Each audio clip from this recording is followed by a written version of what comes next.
Let's go to Westminster, where we're joined by the Justice Secretary Robert Buckland. Mr. Buckland, let's start with COVID. The Airline Pilots Union this morning is saying that their industry is being devastated and it's time to lift some of the travel restrictions, perhaps a vaccine passport. Can you offer them any hope? Well, I think the system we devised, Trevor, was designed to give the highest degree of hope, consistent with the need to contain and control the virus. I think that inevitably, in a situation as unprecedented and demanding as this, there are going to have to be significant trade-offs, and it's clear that holidays as normal or travel as normal was never going to be the case, bearing in mind the rise of particular variants, most notably the Delta variant. I think throughout this crisis, we've tried to strike the right balance between the natural need in some cases for international travel, but also the imperative of making sure that we do everything we can at home to contain and prevent inadvertent spread of new variants of concern. This is a hugely difficult situation. I think of omelettes and eggs, I'm afraid, but we are doing our very best to maintain that balance with regular reviews of the regulations to allow the maximum flexibility. But it is time to at least offer them something. There must be some possibility of a move, surely. Well, of course, regularly my colleagues in the Department for Transport are working on reviewing the mechanism and indeed applying the tests that we apply to the red, amber, green system, and changes are made, sometimes changes in a direction that will help travel, sometimes regrettably changes in the other direction. That's continuing work. We're not standing still on these matters, and that will continue guided by the evidence that we have. OK, these are decisions for ministers. The Telegraph this morning claims that Matt Hancock withheld information from the Prime Minister, the Chancellor and from Michael Gove about just how successful the vaccination programme had been.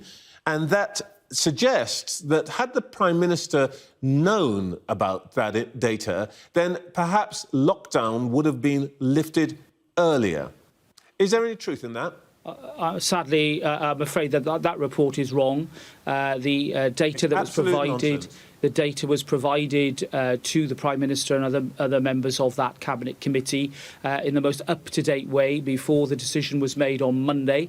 Those taking part in the meeting had all the relevant data in the most up-to-date way before the decision was made. There's no question of the Prime Minister not being cited on important data. It was provided to him and other members of that committee in the normal way, as people would expect.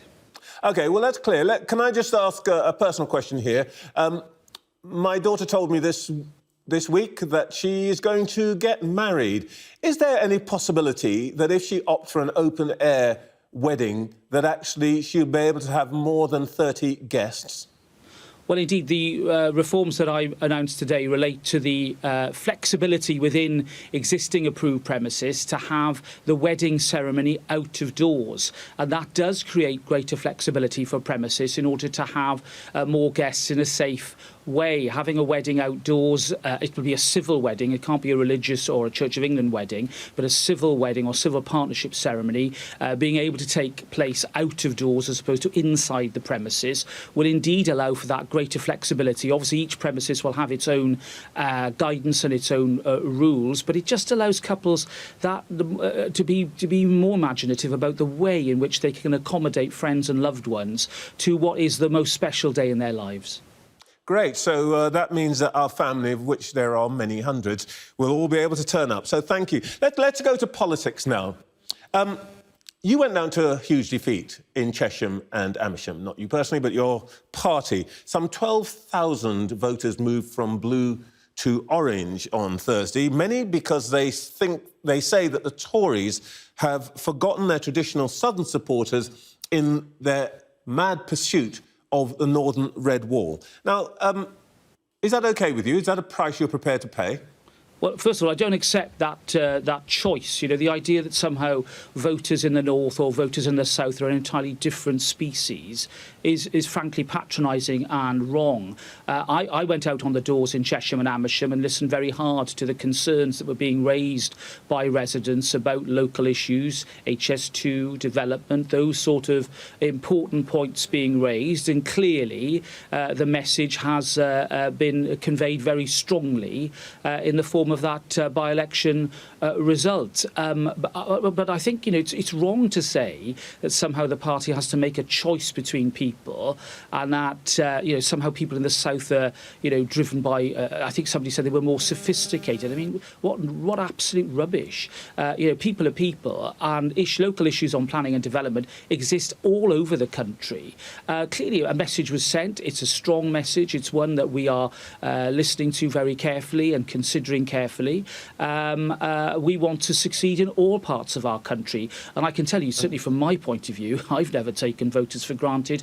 And I know that the MPs I work with and party campaigners never take anything for granted, as this by-election clearly shows.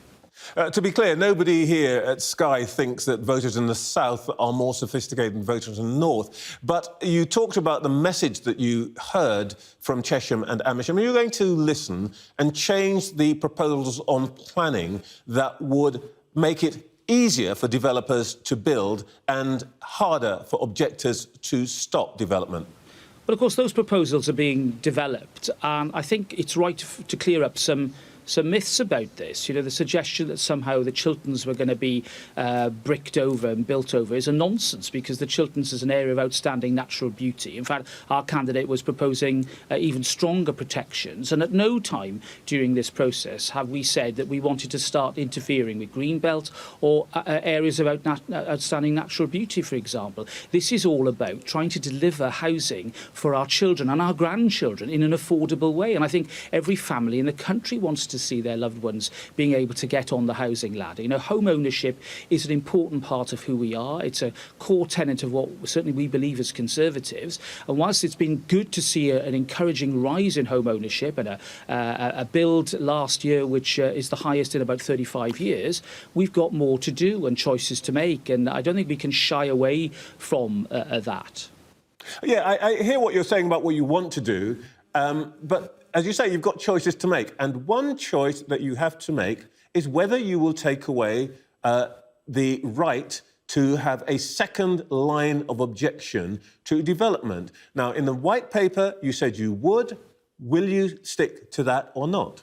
Well, as I've said, the white paper is the first stage in policy development. The detailed legislation is yet to follow.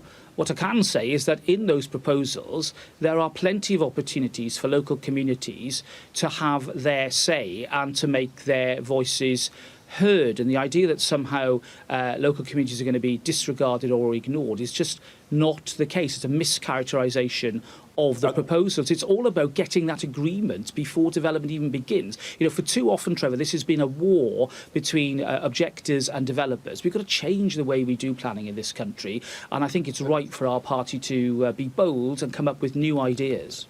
So you're clear that that original proposal is not set in stone, could change? Well, look, what I'm saying is that the principles that we've set out, which is our planning system is now nearly 80 years old, and clearly in many respects is not working well and not delivering fairness to many, many residents. You know, I think all of us can speak with experience of that. Something must be done in order to change that, get the balance right, but also deliver the homes that our country needs. Developments this morning. Just how sad are you to see John Bercow leaving your party? Well, I think to be fair to John Bercow, I think he left the Conservative Party a long time ago. I mean, he's a private citizen. He's entitled to make decisions about his politics, and I respect that. What I would say is that I think as a former Speaker, he's somebody who, even though he's left office, does carry a degree of authority like his predecessors. And I think that his predecessors' authority was enhanced by their refusal to go back into party politics. It certainly didn't stop them speaking out. I mean, Baroness Boothroyd is very forthright in the House of Lords, for example, and speaks out on things that she believes passionately in. It certainly doesn't stop them doing that, and I wouldn't want to see that. But I think him joining a political party actually has the effect of diminishing the force of his voice in politics, however strong he wants it to be. Let me understand that. You actually didn't give John Bercow the opportunity to go back into the House of Lords and make that sort of intervention. But are you saying that you think what he has said today, Conservative Party, xenophobic, nationalistic, do you think he's diminishing his office? Well, look, first of all, I disagree totally with his characterisation. He's got every right to say that. He's a private citizen and he's made a choice. But he is a former Speaker of the House of Commons. And I do think that when people get elected to that very high office, they put party politics behind them. And I actually think that his voice would have been stronger had he stayed out of party politics, being free to express his views on all sorts of things in the eloquent way he always does. But getting back into party politics is something that no previous speaker has done. And I would gently suggest that perhaps his voice would have been strengthened if he'd not made that choice that he's announced overnight. Let's go on to your own bailiwick, as it were. It's reported this morning that you're considering intervening in the Colin Pitchfork case. Colin Pitchfork, who murdered 2 teenagers and is now thought to be released under the parole board's jurisdiction. Are you planning to intervene to stop that happening? Well, the decision was made by the parole board in early June. I have 21 days to consider whether or not I ask them for a formal reconsideration. I'm working my way through that very carefully.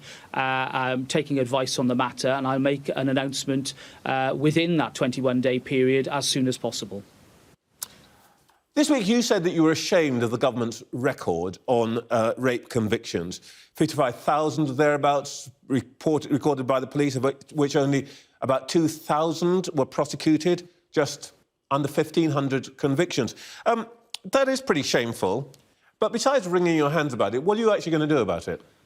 Well, the rape review contains an action plan that is designed to, first of all, get us back to the level of prosecutions that we saw about 5 years ago. And the way we're going to do that is by making sure that prosecution and police are working very closely together in order to prepare the best possible evidence, to make sure that cases are prepared as thoroughly as possible, and that there's a real focus on the alleged perpetrators. Very often victims will say, it does seem to be all about me. Everybody's focusing upon me and my private life, whilst disclosure and the importance of fairness clearly is at the heart of a criminal trial process.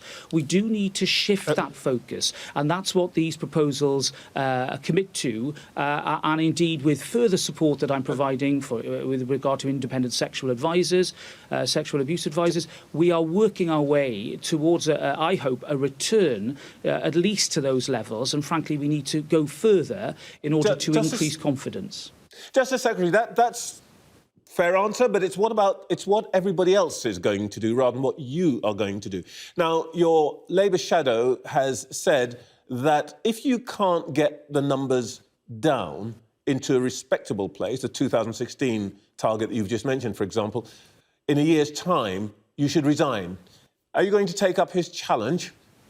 Well, first of all, I think that the nature of that challenge and the low politics of it speaks volumes for the complete failure by the Labour Party to actually come up with anything constructive on this most serious of issues. I mean, it's also constitutionally illiterate. Decisions made to investigate and prosecute are made by the independent police and their operational work and the CPS, which is independent.